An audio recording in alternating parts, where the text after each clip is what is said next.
Байцгаана уу? Өнөөдөр би та бүхэнд нүүр бодлтын багс болон порлоныг хэрхэн угаах талаар угаадаг талаараа заахаар шийдлээ.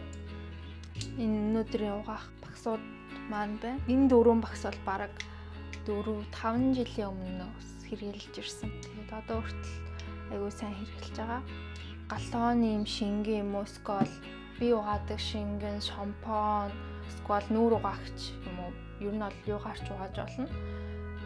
Би өнөөдөр болохоор бие угаагчаар угаая гэж хэллээ. Эхлээд тавган дээр жоохон бие угаагчаасаа хийчихье. За ийм тавган дээр бие угаагч хийсэн. Жоохон хийчлээ. Тэгээд сквал зүгээр гараараа ч барьж аваад угаацсан бол. Эхлээ багсаа жоохон оргоно. Тэгээд оргочоод за эндээс бие угаагчаасаа жоохон дүрж агаад тэгээд ер нь ингээд сквал гарын дээрээ ингээд тосруулаад угаасан ч болно. Ногож марахт ерөөс ингэж дээш нь харуулж болохгүй.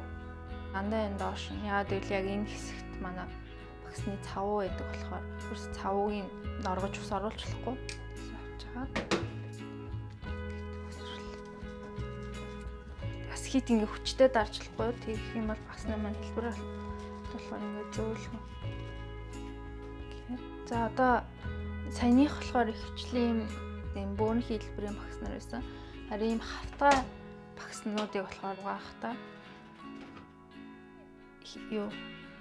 хэлбэрийн дагуу угаадаг.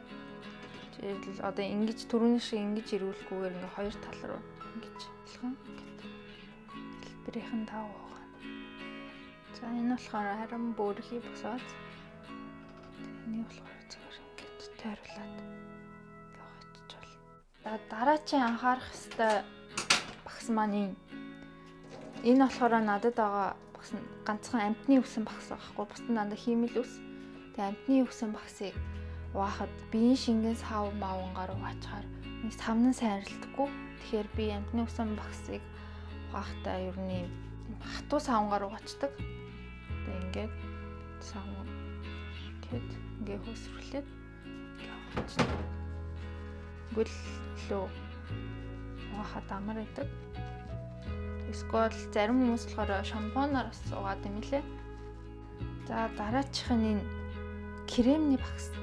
Кремний багсыг болохоор ингээд дан юм бие угаагчаар угаахаар крем бол юм уруулын будаг тосон юмны багс маань болохоор нэг сайн арилдаггүй.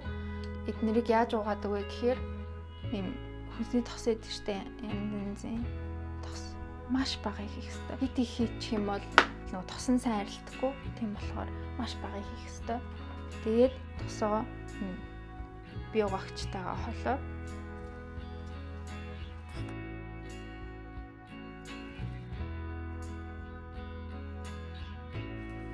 Нүүрний спонжийг хараа яаж угаадаг вэ гэхээр амтны үсэн багстай адилхан ийм биеийн сав юм уу тэргээр угаахаар бас хөөсөн сайн арилдаггүй.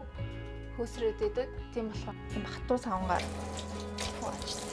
Нэг яа гэхээр ингээл гаднахын за энэ хөөсрөл амархан илэгддэг болохоор нэг амар ингээд байхгүй зүгээр ингээд угаачихдаг болно.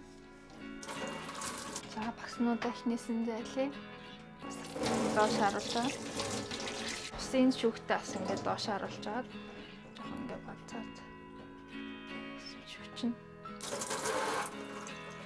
Энэ хоёр талаараа байдаг багс байна. Хоёр талтай юутай багс.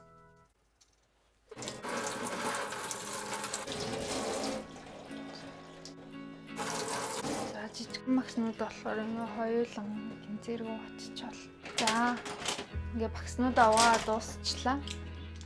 Тэгээ одоо хамгийн чухал хэсэг бол багсаа хэрхэн хатаах вэ гэдэг нь хамгийн чухал. Би яаж хатаадаг вэ гэхээр та нарт хэрвээ ийм багсны зориултын тавиур байх юм бол энэ дээр шууд хатааж болно. Энэ чухал хэсэг маань багсны үзүүрлээ ерөөс ус оруулахгүй байх хэрэгтэй. Тийм болохоор хизээч ингэж дээш нь харуулж хатааж болохгүй. Ер нь аль болох дандаа юм доош нь харуулж ингэж хатаах ингэж хатаасан зүгээр гэж усын доош нь ингэж урсгаж. Хэрвээ та нарт тавиур байхгүй бол миний бас байнга хэрэгэлдэг нэг арга байгаа. Энэ болохоор юм алчуур, нүр гарын алчуурыг ингээд нуглаад за тэгээд үзүр хэсгийг хуйлаад ингээд тал хүртэл ингэж хуйлчаад ингээд багснуудаа ингээд тавьж доош нь харуулаад гэл ер нь ингээд тавьчих тол ингээд жохон алуулаад тавьж байгаа болохоор хэлбэр нь алдагдчихгүй гэд тэр санаа зовоод ах шаардлага байхгүй ингээд тавьж. За харин түрүүний энэ үзүүлсэн хоёр үзүүртэй багсыг болохоор зүгээр ингээл тавьчин. За ер нь ингээд тачд болно. За миний бичлэгийг үзсэн баярлалаа.